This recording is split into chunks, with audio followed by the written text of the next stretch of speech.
Tout m'est permis, mais tout n'est pas utile. Tout m'est permis, mais je ne me laisserai pas asservir par quoi que ce soit. Les aliments sont pour le ventre, et le ventre pour les aliments, et Dieu détruira l'un comme les autres. Mais le corps n'est pas pour l'inconduite.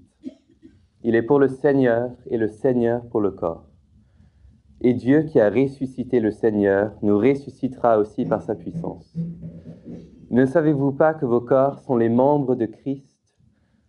Prendrais-je donc les membres de Christ pour en faire les membres d'une prostituée ? Certes non. Ne savez-vous pas que celui qui s'attache à la prostituée est un seul corps avec elle ? Car il est dit, les deux dieux viendront une seule chair. Mais celui qui s'attache au Seigneur est avec lui un seul esprit. Fuyez l'inconduite. Quelque autre péché qu'un homme commette, ce péché est extérieur au corps. Mais celui qui se livre à l'inconduite pêche contre son propre corps. Ne savez-vous pas ceci ? Votre corps est le temple du Saint-Esprit qui est en vous, et que vous avez reçu de Dieu, et vous n'êtes pas à vous-même. Car vous avez été rachetés à grand prix. Glorifiez donc Dieu dans votre corps et dans votre esprit qui appartiennent à Dieu. C'est pour moi une joie de pouvoir partager avec vous ce sujet, ce sujet qui est tellement d'actualité, tellement controversé aussi dans notre société. Mais c'est une joie parce que je crois que Dieu a vraiment quelque chose à nous dire à ce sujet. Et on va le voir ensemble ce matin. Mais avant d'aller plus loin, est-ce que vous reconnaissez ce symbole ? Et non, c'est pas l'emblème Mercedes. Non. Non, mais c'est bel et bien le symbole de la révolution sexuelle. Cette révolution est née dans les années 60, dans une société qui était marquée, une société d'après-guerre marquée par un profond désir de renouveau et de bonheur. Avec cet adage bien connu, faites l'amour, pas la guerre, peace and love. Ou encore, il est interdit d'interdire. Ou encore, ni Dieu ni maître. C'est un mouvement qui a culminé en France, notamment avec des manifestations en mai 68, avec des revendications d'émancipation et de liberté individuelle. On pouvait voir notamment dans les rues, aucune église, aucun médecin, aucun État ne pourra décider pour nous.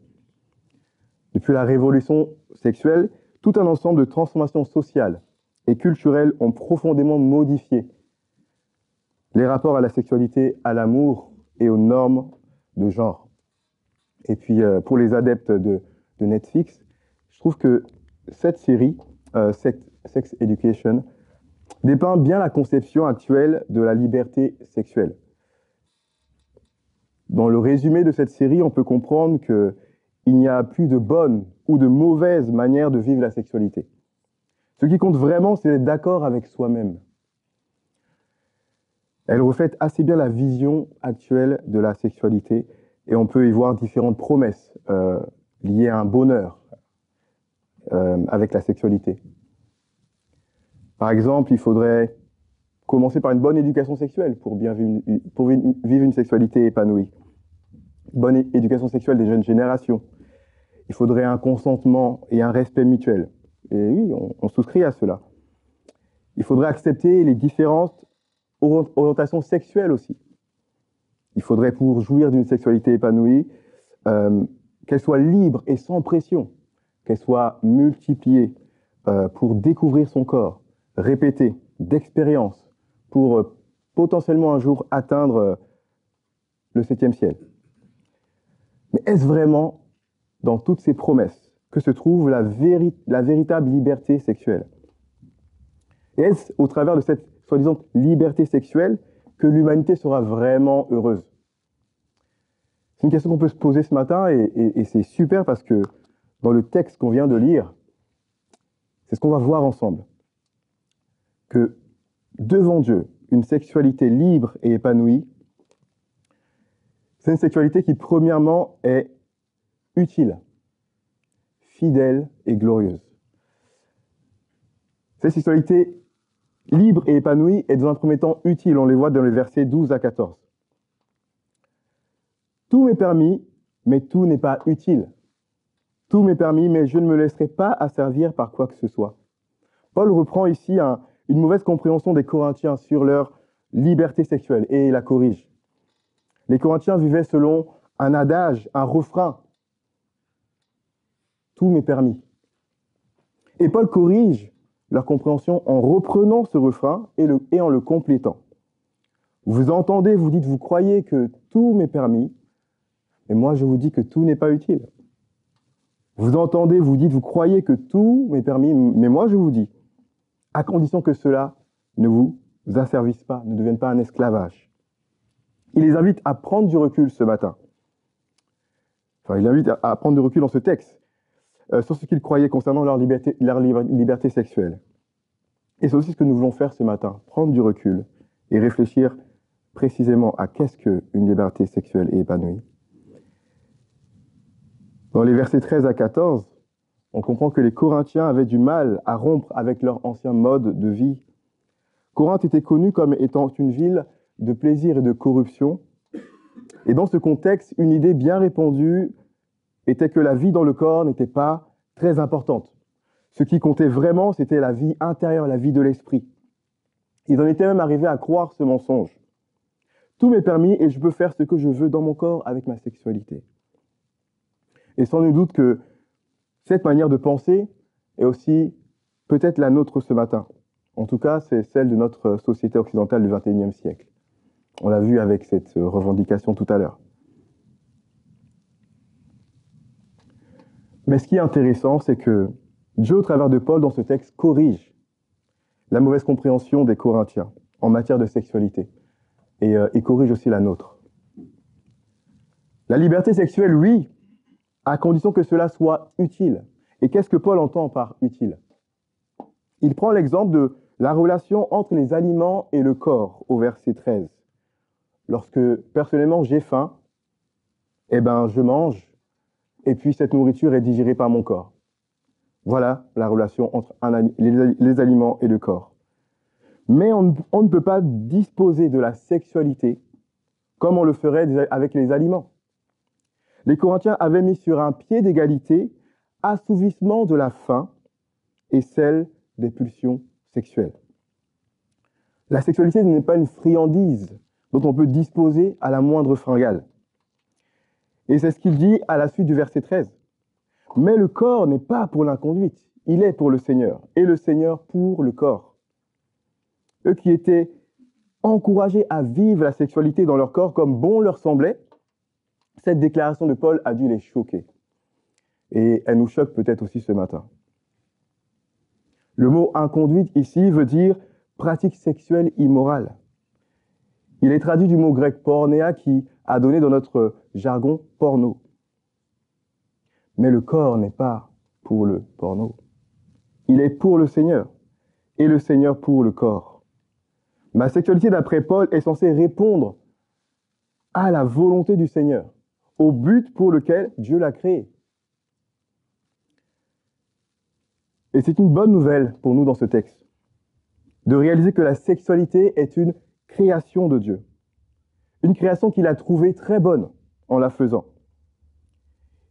Une création qu'il a jugée bon de donner à ses créatures, en les faisant hommes et femmes, avec des sexes différents, dotés chacun de plusieurs milliers de terminaisons nerveuses pour leur plaisir, mais aussi de cycles bien réglés pour la femme notamment en vue de l'enfantement.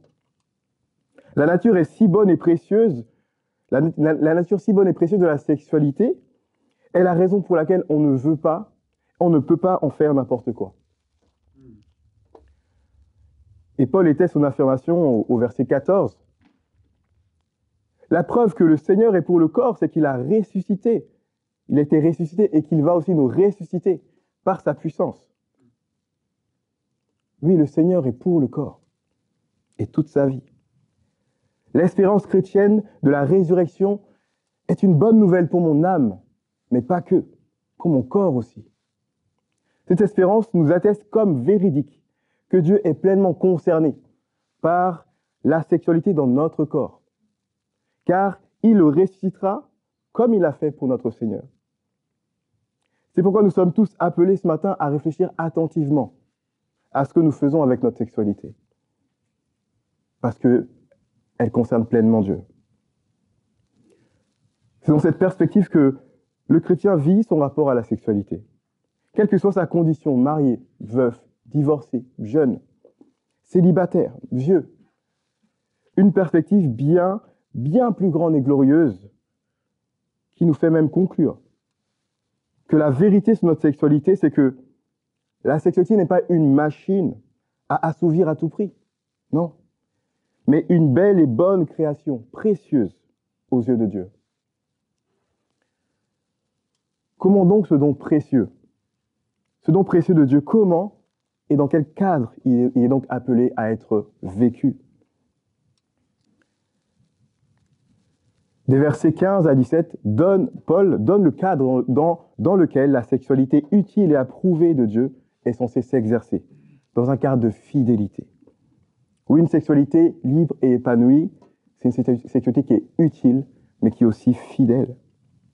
Au verset 15, Paul met en avant l'importance de leur corps, en rappelant aux Corinthiens leur identité, membres de Christ. Vous ne faites qu'un avec le Christ ressuscité. C'est une bonne nouvelle qui a des implications fortes pour eux, dans leur manière de vivre leur rapport à la sexualité. Et la ville de Corinthe avait mauvaise réputation. Elle était connue pour son temple dédié à la déesse Aphrodite, déesse de la fertilité, et qui abritait plus de 1 millier de prostituées sacrées. On en était même arrivé à qualifier le fait de vivre de manière immorale par le verbe corinthianiser, pour vous dire à quel point cette ville se livrait à de telles pratiques. Et les chrétiens de Corinthe prenaient part à ces pratiques, c'est certain. Eux qui voyaient le corps comme un élément de l'existence qui est appelé finalement à disparaître. Mais c'est ainsi que Paul les interpelle avec cette question choc. Prendrais-je donc les membres de Christ pour en faire les membres d'une prostituée? Autrement dit, Paul leur demande, Corinthiens, voulez-vous vous transformer en proxénètes? Voulez-vous livrer le corps de Christ à une prostitution? Certes non. Certes non. Quel outrage au Christ. Mais c'est exactement ce que vous faites lorsque vous couchez avec une femme prostituée. En effet, celui qui s'attache à la prostituée est un seul corps avec elle. Paul cite ici le passage de la Genèse, le premier livre de la Bible, où Dieu institua le mariage avec cette parole. Les deux deviendront une seule chair. Dans le cadre du mariage, l'acte sexuel conduit l'homme et la femme à une unité. Cette unité est la conséquence de leur amour. C'est l'expression de leur engagement solennel à vivre, non plus pour eux-mêmes, mais à vivre l'un pour l'autre. Par cet acte, ils se disent qu'ils veulent s'aimer, ils veulent se servir, ils veulent rechercher le bien et le soin l'un de l'autre.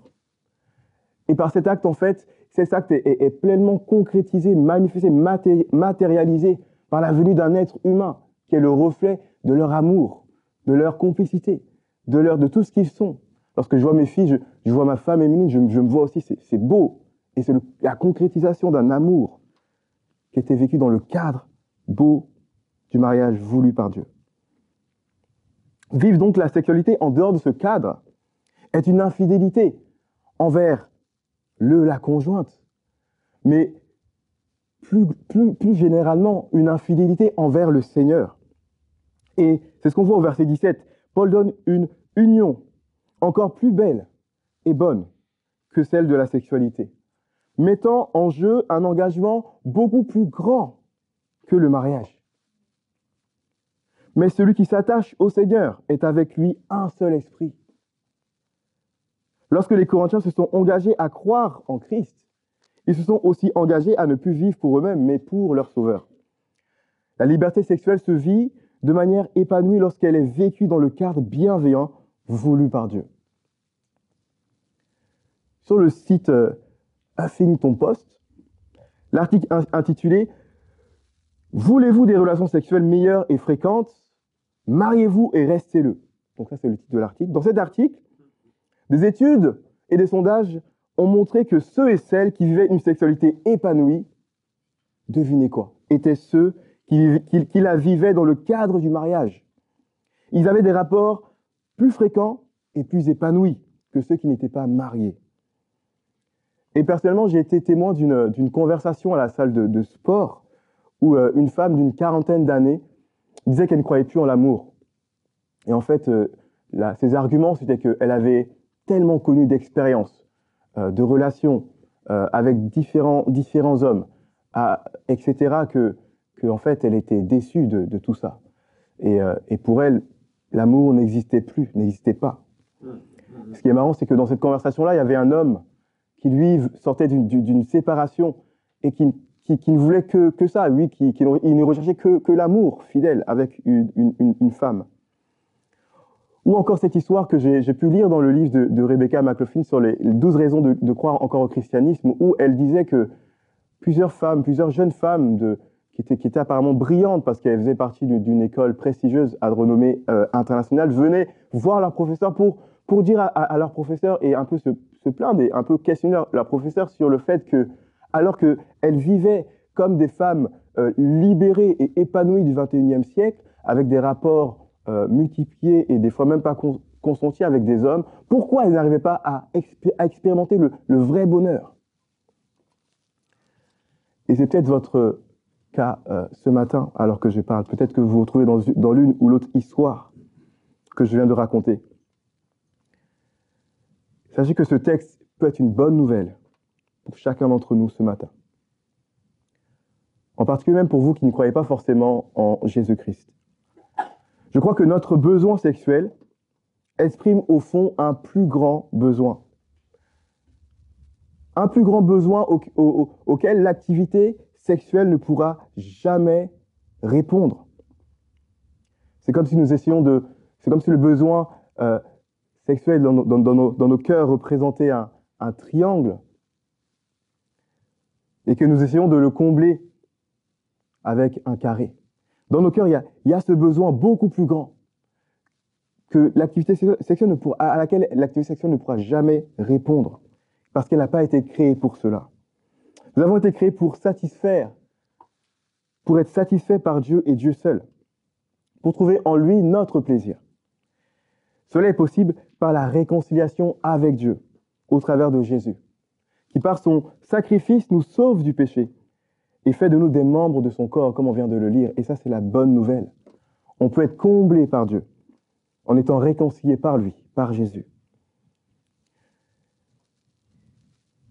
Et aussi une bonne nouvelle pour nous qui avons déjà peut-être décidé de suivre Jésus et d'être réconciliés avec lui, qu'il est ce matin. Nous sommes avant tout membres du corps de Christ. Cela veut dire que, mariés comme célibataires, nous sommes participants de quelque chose de plus grand, de plus glorieux, de plus beau, de plus intense, de plus durable que la relation, que l'expression, que la relation sexuelle. Et c'est une implication directe du verset 17. Mais celui qui s'attache au Seigneur est avec lui un seul esprit. Notre plus grand privilège ce matin, celui qui nous a été donné par-dessus tout, ce n'est pas forcément d'être membre d'un couple ou de bénéficier de relations sexuelles. Non, le plus grand bonheur est plutôt lié à la joie d'avoir été réconcilié avec Dieu par Jésus-Christ. Et j'aime beaucoup cet exemple dans les Écritures. Je trouve qu'il est vraiment à propos de cette femme samaritaine qui allait de mari en mari, de relation en relation, de sexualité en sexualité. L'homme avec lequel elle était, avant de rencontrer Jésus, était son 6e homme et n'avait toujours pas trouvé le bonheur. Il a fallu qu'elle tombe sur la source même de l'amour et du bonheur. Dieu incarné en homme, sous la forme du Fils, Jésus-Christ. Il a fallu qu'elle tombe sur cet homme pour que sa vie passe de la peine, de la déception, de la frustration, de la tristesse à l'épanouissement total. Conscient de tout cela, quelle devrait être la réponse des Corinthiens? Quelle devrait être même notre réponse à nous ce matin? Sur la base de cette prise de conscience, Paul, des versets 18 à 20, donne l'exhortation principale de ce passage. changez de manière de vivre en fuyant l'inconduite et glorifiez Dieu dans votre sexualité. Mais cette sexualité libre et épanouie, elle est glorieuse. On va voir cela des versets 18 à 20. Dans une société où le corps était soit méprisé, soit adulé, considéré comme la prison de l'âme qui lui était supérieure, l'exhortation de Paul au verset 18 résonne comme un coup de tonnerre dans la conscience populaire. L'enseignement de l'Évangile met finalement au même niveau la vie intérieure et la vie extérieure de l'homme. Fuyez donc l'inconduite sexuelle. Paul exhorte les Corinthiens à prendre leurs jambes à leur cou et à s'éloigner aussi vite et aussi de manière constante de toute activité sexuelle illicite vécue en dehors du cadre du mariage. Fuyons. Fuyez. Fuis l'inconduite sexuelle et recherche constamment la pureté. Paul continue d'interpeller leur conscience au verset 19 en leur disant « Mais ne savez-vous pas que votre corps est l'habitation du Dieu très saint? Il ne vous appartient plus. » Eux qui pensaient pouvoir disposer de leur corps comme ils le souhaitaient. Mais comment est-ce possible que mon corps ne m'appartienne plus? Comment est-ce possible que ce corps soit devenu le temple du Dieu saint? La réponse est au verset 20. « Car vous avez été rachetés à grand prix. » Les Corinthiens étaient tous des esclaves, si vous voulez, au marché du péché. Et si on lit les versets 8 à 10 du chapitre 6, « Mais c'est vous qui pratiquez l'injustice et qui dépouillez les autres. Et ce sont vos frères. Ne savez-vous pas que les injustes n'hériteront pas le royaume de Dieu? Ne vous y trompez pas, ni les débauchés, ni les idolâtres, ni les adultères, ni les dépravés, ni les homosexuels, ni les voleurs, ni les cupides, ni les ivrognes, ni les insulteurs, ni les accapareurs n'hériteront le royaume de Dieu. » Certains d'entre eux appartenaient sur ce marché aux esclaves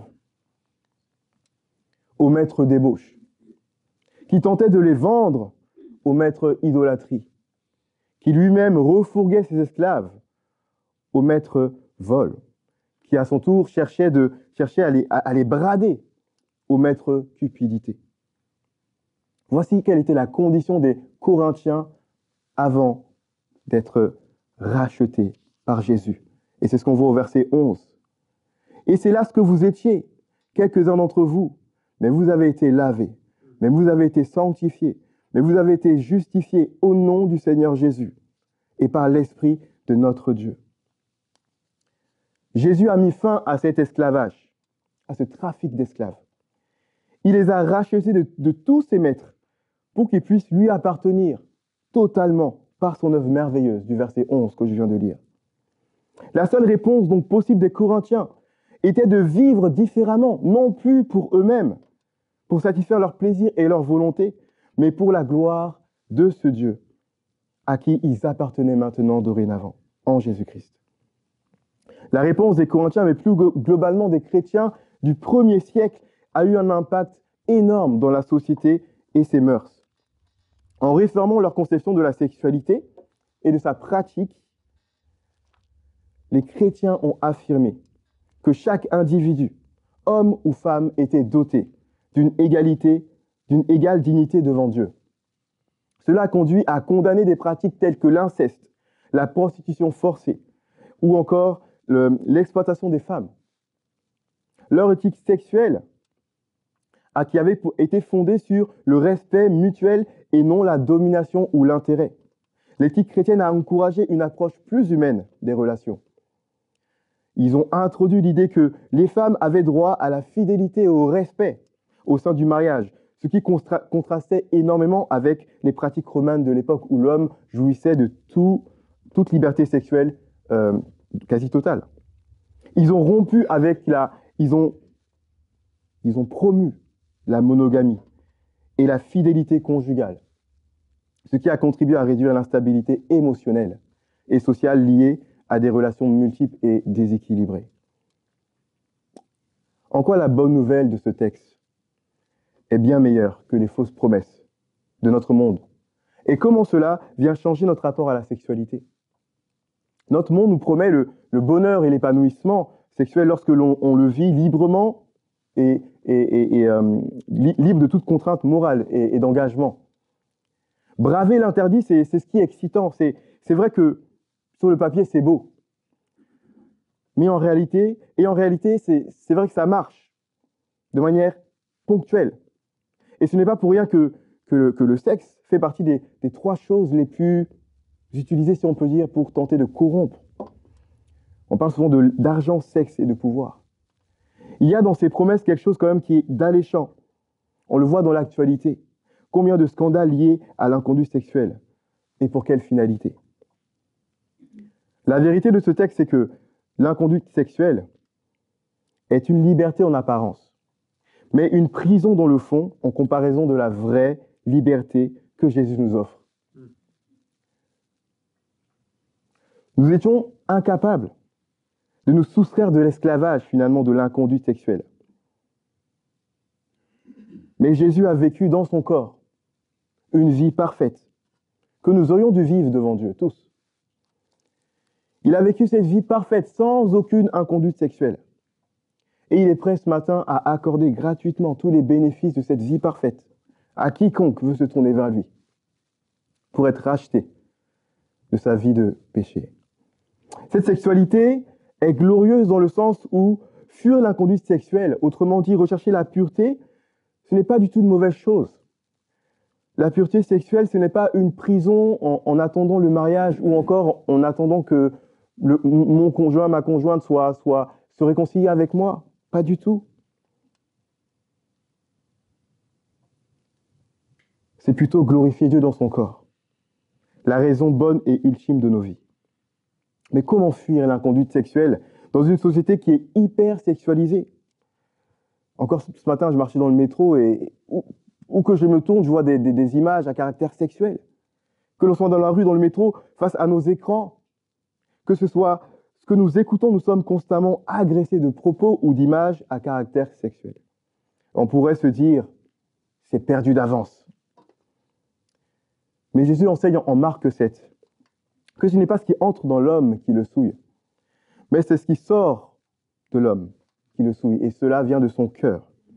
Et c'est dans nos cœurs que se joue d'abord la fuite de l'inconduite. De la même manière que Joseph a su fuir dans la maison de Potiphar face à cette femme qui voulait coucher avec lui, nous pouvons aussi fuir constamment dans nos cœurs toutes ces tentations, toutes ces séductions. La parole de Dieu est puissante pour venir changer les mécanismes de nos cœurs. Et personnellement, j'ai été addict à la pornographie avant de rencontrer le Seigneur Jésus. Mais en apprenant à le connaître, j'ai développé un amour et une crainte plus grandes que mon péché. Et cela m'a aidé, et cela m'aide encore à dire non à tout mécanisme dans mon cœur qui m'entraînerait dans ce péché.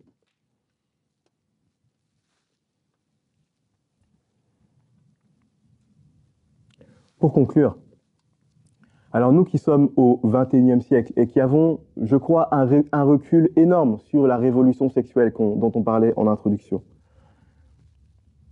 quelles sont finalement les conséquences de cette soi-disant liberté sexuelle? Est-ce que nous constatons dans notre société que nous sommes plus heureux en ayant finalement renversé une moralité culturelle qui était insufflée par ces chrétiens du 1er siècle, justement, qui prenaient la fidélité de l'engagement et tout cela. Sommes-nous plus heureux aujourd'hui? Quels sont nos constats? On peut constater par contre que les familles sont de plus en plus éclatées, que les enfants sont dispatchés dans des familles recomposées. On peut constater que l'avortement explose. On peut constater que les gens ne sont pas forcément plus heureux. Il y a même des réactions extrêmes qui font face à cela, où les gens décident même de carrément se priver de toute relation sexuelle dans le cadre de leur couple, notamment les jeunes, où on constate que les jeunes sont de moins en moins friands de relations sexuelles. Lorsque le but de la sexualité dans notre corps est atteint, il porte de bons fruits, pour nous comme pour les autres. En tant que chrétiens, nous ne voulons pas à nouveau nous mettre sous le joug d'une servitude liée à quelques péchés sexuels. Au contraire, nous voulons avec joie courir vers ce que nous avons tous perdu, la gloire de Dieu. On veut courir vers la gloire de Dieu dans nos corps, chose pour laquelle nous avons été créés et pour laquelle nos cœurs, le cœur de tout homme, soupirent sans le savoir. Vivre dans nos corps pour la gloire de Dieu est la raison pour laquelle nous avons été créés. Et c'est ce qui nous procurera le plus grand et le plus durable des bonheurs. Et cela a été rendu possible par l'œuvre que Jésus a accomplie pour nous à la croix. Prions. Seigneur, merci pour ce texte ce matin et on te demande de continuer à nous parler, de continuer à nous interpeller au travers du temps de questions qu'on aura maintenant. Merci pour ta parole qui nous éclaire sur ta vision de la sexualité. Que tu nous donnes des cœurs pour la vivre et jouir pleinement de tous ces bénéfices pour nous. Au nom de Jésus. Amen.